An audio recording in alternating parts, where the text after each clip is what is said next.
اس کائنات میں سب سے افضل شخص کون ہے؟ سب سے اچھی ڈیوٹی کون سی ہے؟ سب سے سونی نوکری کون سی ہے؟ کہتے ہیں کہ فلاں نوکری بہت اچھی ہے، فلاں کاروبار بہت اچھا ہے، فلاں جگہ پیسہ بہت ہے، فلاں شعبے میں عزت بڑی ہے، لیکن آؤ حضور سے پوچھتے ہیں سب سے افضل کون ہے، سب سے اشرف کون ہے؟ تو میرے حضور نے فرمایا خیرکم من تعلم القرآن وعلمہ، تم میں سب سے افضل وہ ہے جو قرآن سیکھتا ہے اور اوروں کو سکھاتا ہے۔ سب سے اشرف، سب سے اچھی نوکری، سب سے اچھا کام، سب سے بہتر وظیفہ اس کا ہے جو قرآن خود بھی سیکھتا ہے اور اوروں کو بھی سکھاتا ہے۔ تو اس کتاب سے جڑ جاؤ، اس کتاب سے وابستگی اختیار کرو۔ جس رات کے دامن میں قرآن نازل ہو وہ رات تو افضل ہو، وہ رات تو 1000 مہینے سے اشرف ہو۔ اللہ اکبر۔ تو پھر مجھے بتاؤ کہ جو قرآن کو اپنی روح میں بسا لے، جو اپنے اعمال کو قرآن کی تعلیمات کے تابع کر دے، جو اپنے دنوں کو قرآن کے اجالوں میں گزارے، اپنی راتوں کو قرآن کی تلاوت میں بسر کرے، دن کی تنہائی میں اور رات کے اجالوں میں قرآن پڑھے، بتاؤ وہ کتنا اشرف ہوگا۔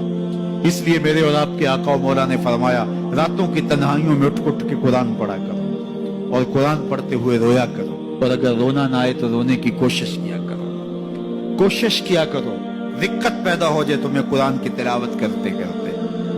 حضرت داتا گنج بخش علی حجویری علیہ رحمہ سے ایک مرید نے کہا حضرت اگر رونے کی کوشش کریں پھر بھی رونا نہ آئے، فرمایا پھر اپنے مقدر پہ رویا کرو۔ تم اتنے سنگ دل ہو گئے ہو کہ تمہاری آنکھیں آنسوں کا خراج نہیں دیتی ہیں، تو اس کتاب کے ساتھ جڑ جاؤ، تعلق کو مضبوط کر لو، اور اس کتاب سے وابستگی تمہیں دنیا آخرت کی بہتری کی ضمانت فراہم کرے گی۔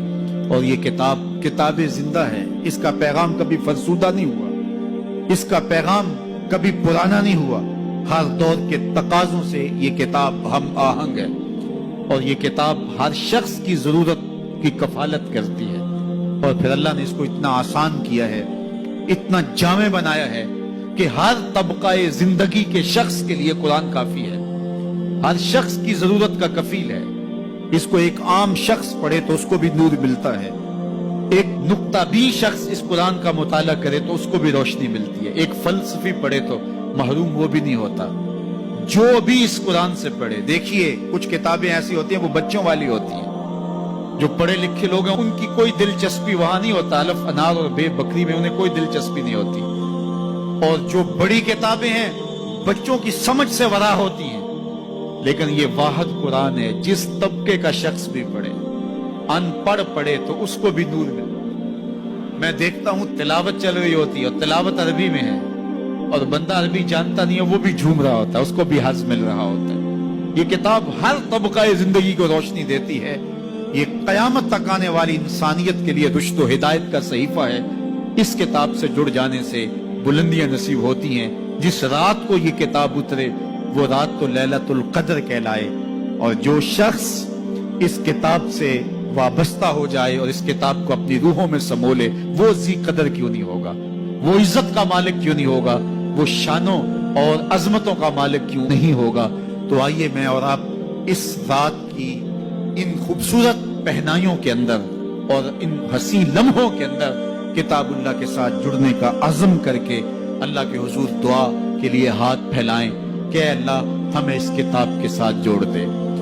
یہ کتاب زندگی بخش ہے، اللہ پوری امت کو اس کتاب کے ساتھ جوڑ دے۔ اقبال کہتے ہیں فاش می گوئم آنکھ در دل مزمرست، ای کتاب نیز چیزیں دیگرست۔